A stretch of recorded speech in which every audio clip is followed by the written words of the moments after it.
Instagram y Facebook, @vientoscolores.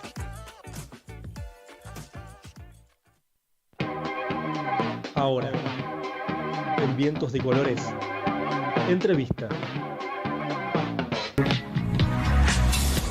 Bien, Hernán, algo habíamos adelantado, entonces primera entrevista de esta tarde. Ya lo tenemos al aire, estamos hablando con Esteban Cadoche. Él es abogado, docente de historia, investigador, documentalista, también es productor teatral y de operísticas. Esteban, buenas tardes. Hernán y todo el equipo de Vientos de Colores te damos la bienvenida. ¿Qué tal, Hernán? ¿Cómo les va? Bien, mucho gusto, la verdad que nos encanta que estés hoy en el programa, porque bueno, por medio de Alberto Yocrom, yo logré contactarte para que hoy estés en el programa y bueno, durante la semana habíamos pactado tener la entrevista porque nos gustó mucho, más que nada, el tema de documentalistas. Yo quería, te estuve escuchando una charla muy linda que hay en Spotify, una charla que has tenido con la gente de la Universidad de Avellaneda, ¿puede ser? Puede ser, hace un tiempo medio largo. Unos 2 añitos más o menos, estábamos en plena pandemia. Puede ser, exacto. Y me gustó mucho esto de cómo llegás vos a ser documentalista. Me gustaría que nos cuentes un poco.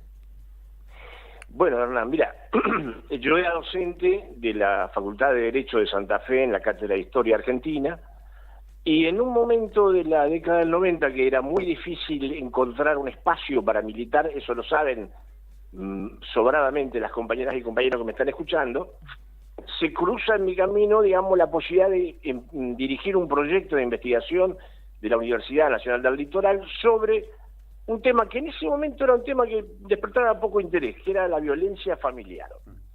Yo inmediatamente advertí que era un tema crucial de derechos humanos, digamos. No una cuestión de género que todavía no se hablaba en estos términos, sino que también era poder militar, digamos, volver a la pelea política en un tema de derechos humanos absolutamente básico, que era el resguardo de la integridad física y psicológica y sexual de las mujeres, las niñas, los niños y los adolescentes. Si no encontré en ese momento causa más justa por la cual luchar, siendo que de verdad estaban bastante obturados los caminos para la militancia política, por lo menos en el campo nacional y popular. Yo ese proyecto lo dirigí durante muchos años, del año 95 al 2002, y en el 2002 hice un documental que se llamó Relatos de Familia, con testimonios de víctimas de violencia conyugal, maltrato infantil y violencia y abuso sexual. Eso fue, digamos, mi debut no teniendo prácticamente nada que ver más que como espectador con la actividad cinematográfica en el año 2002. Fue con una enorme precariedad porque yo no tenía experiencia ni recursos. Bueno, lo de los recursos me siguió acompañando, lamentablemente. La experiencia la fui mejorando un poco. Vos es que a pesar de todo, ese documental cumplió una función para la cual fue pensado, que era contribuir a sensibilizar, a clarificar las cuestiones, incluso a capacitar docentes, etcétera. Y terminamos el documental y yo en la sede de la UNESCO en París en el año 2015, el último día del gobierno de Cristina y de Miguel Ángel Estrella, que era nuestro delegado en la UNESCO, o sea, las Naciones Unidas para la Educación y la Cultura. El pianista tucumano, ¿no? Estamos hablando. Ser humano. Sí, sí. El pianista tucumano. El pianista y un tucumano que falleció lamentablemente el año pasado. Sí. Un ser humano de otro planeta, te diría, maravilloso. Y bueno, era el último día de la gestión de Miguel Ángel y se pudo hacer, la delegación argentina hizo una proyección cerrada en la sede de la UNESCO solo para embajadoras y embajadores de todo el mundo. Y habrán ido, qué sé yo, 100 embajadoras y embajadores que no iban ni por la invitación, ni por supuesto, mucho menos por mí. Iban por el tema, porque el tema, desgraciadamente, el tema de la violencia contra mujeres y menores era infelizmente un tema planetario, es decir, un tema que afectaba no solo a todas las clases sociales en los distintos países, sino a todos los países del mundo. Por eso hubo una concurrencia prácticamente inesperada, digamos. Ni ellos ni yo lo podíamos creer en la delegación argentina. Había más, ya te digo, entre 95 y 100 embajadoras y embajadores de todo el mundo viendo el documental y bueno, después dialogando conmigo con intérprete mediante. Ahora, ¿cómo cambió? Esa fue el primer escalón, digamos. ¿Cómo cambió cuando vos hiciste ese documental por primera vez? Que el tema no se trataba como era crimen Violencia, pasional. claro, violencia No se violenta. tomaba como lo que es ahora, que es Exactamente. femicidio, ¿no? Desgraciadamente era así. Claro, Exactamente. sí. ¿Cómo ves cómo el documental en ese momento, cómo se reconocía? Y me imagino el impacto que habrá causado en todos los espectadores cuando lo habrán visto, ¿no? Sí, pero por eso, porque siempre fue planteado por mí, digamos, el proyecto y el documental como una cuestión de derechos humanos, elementalísima, digamos, ¿no? Como cualquiera se puede dar cuenta, pero más allá de la cuestión, digamos, del planteo de género, era y sigue siendo una cuestión elemental de derechos humanos. Bueno, de ahí en adelante vinieron muy despacio algunos documentales sobre la historia de la militancia revolucionaria en la Argentina, que es lo que vos habrás escuchado, porque los pasó la Universidad de Avellaneda. Hubo 4 capítulos, por así decirlo, se llamó Crónicas Rebeldes. Sí. Eran 2 militantes de la Juventud Peronista de los 70 y 2 militantes del PRTR. Entre ellos estaba Eduardo Anguita por el PRTR y José Luis Castiñeira de Dios, que es mi amigo personal y el músico de todas las cosas que yo he hecho hasta el día de hoy, por la Juventud Peronista. Y después de eso vino, en el año 2019, el documental de Rodolfo Walsh, con Eduardo Galeano, Miguel Bonazo, Rogelio García Lupo, Roberto Bachetti, Patricia Walsh, etcétera, que tuvo una muy grande, muy linda repercusión, digamos, en distintas provincias donde pudimos proyectarlo. En plena pandemia, en el 2020, en el mes de julio, un cortometraje que se llamó Eva, que está basado en el poema más hermoso que se escribió sobre Eva Perón desde su muerte. De María Elena Que Walsh. no lo escribió una peronista, sino al contrario. Pero claro, era María Elena Walsh, no era cualquiera, no era mi tía. Claro. Que también era antiperonista. Y después de eso, bueno, lo último que yo hice es el documental de Néstor, que fue estrenado también, rodado y estrenado en plena pandemia el 4 de agosto del 21 en el CCK. Ese fue el estreno estábamos todos con barbijo todavía, el estreno de Néstor Subuela, así se llamó. Sí. Un documental en el que la figura más destacada por lejos, hay muchas figuras interesantes, digamos, Julia Mengolini, algunos, digamos, la Vicky Montenegro, Mariana Carvajal en el tema mujer, pero la figura más destacada por lejos es la de Lula da Silva, que después de eso fue nuevamente y por tercera vez presidente de Brasil. Hola, Esteban. Jorge te saluda, ¿cómo estás?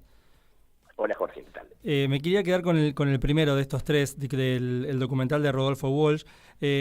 ¿Cómo pensar el recorte de dónde va a estar tu mirada y dónde va a estar tu foco sobre un personaje tan importante para nuestra historia, digo, ¿no? Y del cual uno piensa que conoce, pero cuando ves sobre todo tu documental se da cuenta que no conoce mucho de los aspectos. Digo, ¿cuál fue la intención del documental? ¿Cuál fue el recorte que vos te planteaste inicialmente? Y si crees que lo pudiste cumplir una vez que estaba terminado el material, ¿no?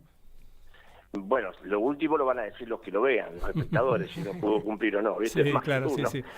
Mirá, yo trabajaba muchos textos de Walsh en la cátedra de Historia Argentina de la universidad, ¿verdad?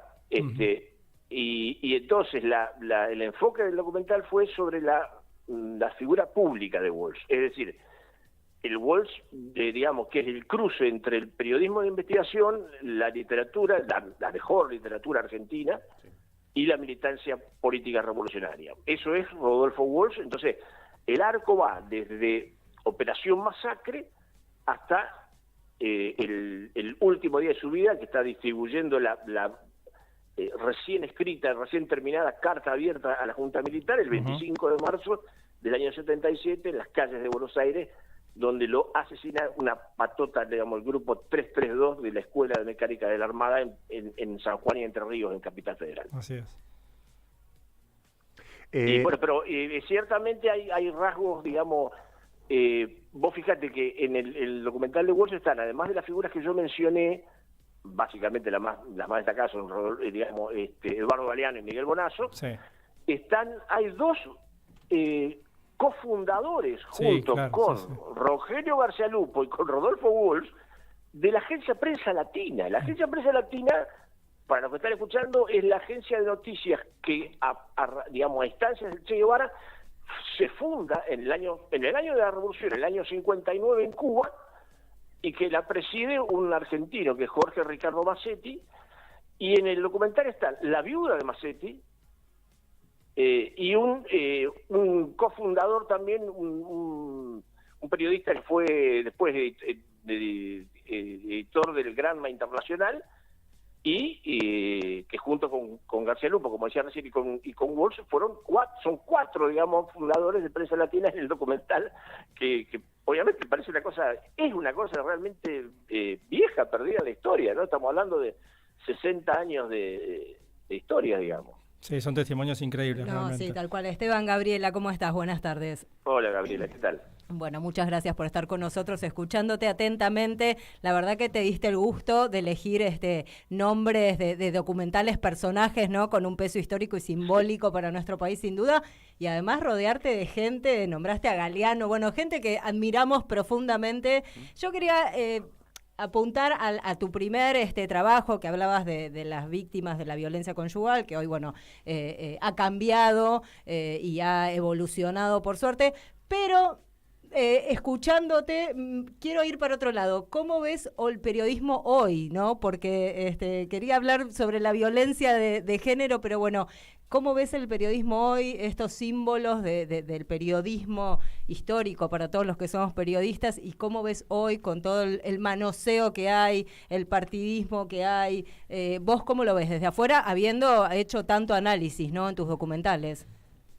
Bueno, mira, creo que hay una innumerable cantidad de hombres y mujeres, digamos, de todas las edades en Argentina que desempeñan, digamos, honradamente la tarea del periodismo, digamos, como seguramente lo hacen ustedes, y un montonazo de gente, algunos pocos conocidos y la mayoría desconocidos, que se atienen, digamos, a una especie de mínimo código de ética que se implica al menos no falsear la realidad, no inventar noticias falsas, no, digamos, todo el mundo tiene derecho a enfocar los hechos de acuerdo a su propia visión del mundo y de la vida, ¿verdad? Sí. Seguramente lo que para mí es bueno, es positivo, para Javier Milei es un espanto, y viceversa, Sí, ¿verdad? seguramente. Digo, apalear gente, reprimir, digamos, que para gente del PRO y de Milei es un valor a defender, para mí es una transgresión a los derechos humanos fundamentales, y lo va a seguir siendo toda la vida. Entonces, simplemente ajustarse a un código, como te digo, mínimo de ética, porque lo que se ve públicamente, es decir, lo que se ve en los canales más masivos, ¿no? más masivos de noticias, es un enchastre que realmente yo no recuerdo haberlo visto. Lo que era común, lo que siempre fue común, es que uno supiera que el diario La Nación, tal cual lo dijo Bartolomé Mitre, digamos, es una tribuna de doctrina, y está bien que lo sea. Sí, claro. Digo, es un diario que se fundó para defender un determinado, digamos, ideario, realmente una determinada visión del mundo, y está bien. Pero eso es una cosa, y el enchastre que, digamos, que uno ve, sobre todo en la televisión argentina, digamos, son cosas muy distintas. Realmente, claro, hay una violación a todo tipo de decoro, digamos. ¿Tenés esperanza de que cambie, que vuelva un poco más a lo ético? No sé si va a ser tan rápido. Creo que hay una generación de periodistas mayores, digamos, de mi edad y más grande que yo, que no tienen retorno, digamos. Claro. Pero aparte, que ya no defienden, cosa que uno respeta, digamos, un determinado, digamos, plenario de ideas, sino que casi te diría, sin temor a equivocarme, defienden, digamos, un ingreso personal. Asegurado, hay claro. Hay cosas que vos que están más allá de la ideología, ¿entendés? Que un tipo que es capaz de decir 17 cosas diferentes en un mes, y sirviendo a cualquier interés, lo hace solamente por dinero, digamos. Lamentablemente es así. Claro. Ese nivel de periodista mercenario no era habitual en la Argentina, digamos, claro, de hace 30 años. Claro.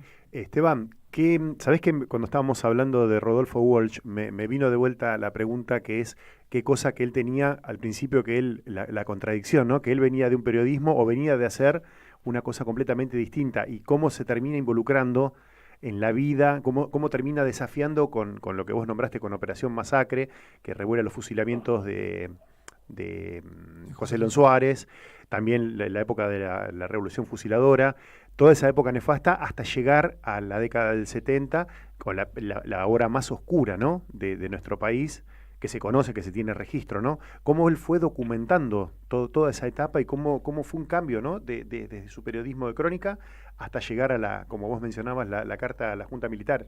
Claro, pero es más que eso, porque él no es que pasa de la literatura, de los cuentos policiales al ensayo periodístico, sino que él viene de una posición política que celebró el golpe del 55, digamos.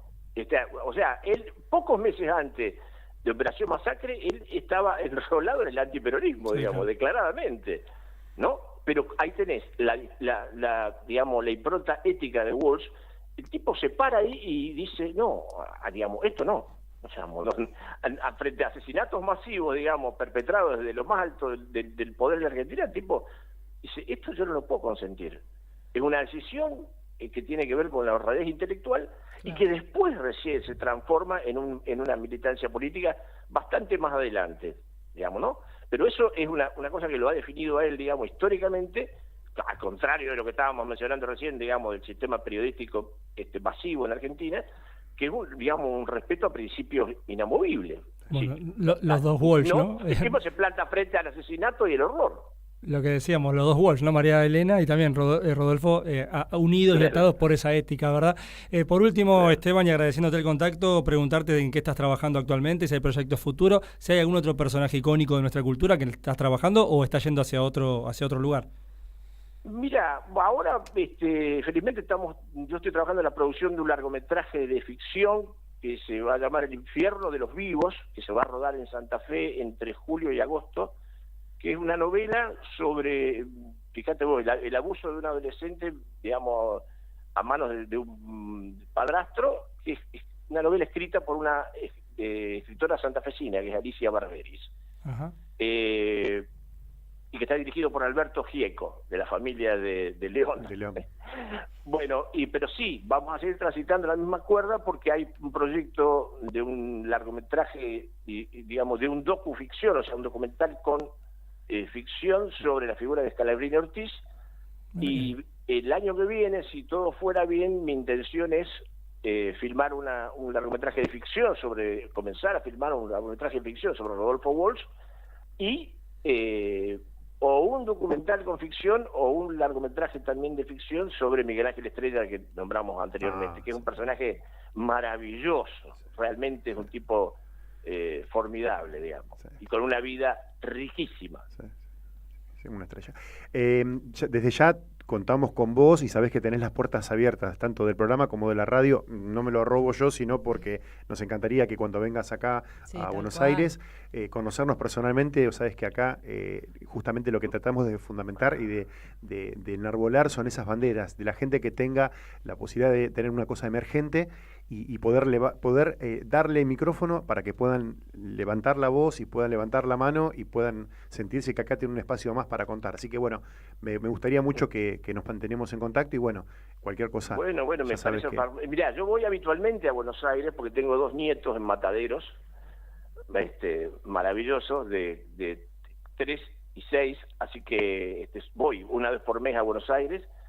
Y además yo lo que quiero anunciar, digamos, para la gente que está escuchando, es que yo decidí, por una cuestión política, digamos, frente a la campaña más difícil que nos tocó enfrentar en toda la historia, digamos, al peronismo, liberar las películas, ¿sí? Al menos durante lo que dure la campaña, por más que cuesta mucho esfuerzo hacerlas y que siempre estamos debiendo, digamos, de trabajos que hemos hecho y que todavía no terminamos de pagarle a todo el mundo, he decidido liberarlas.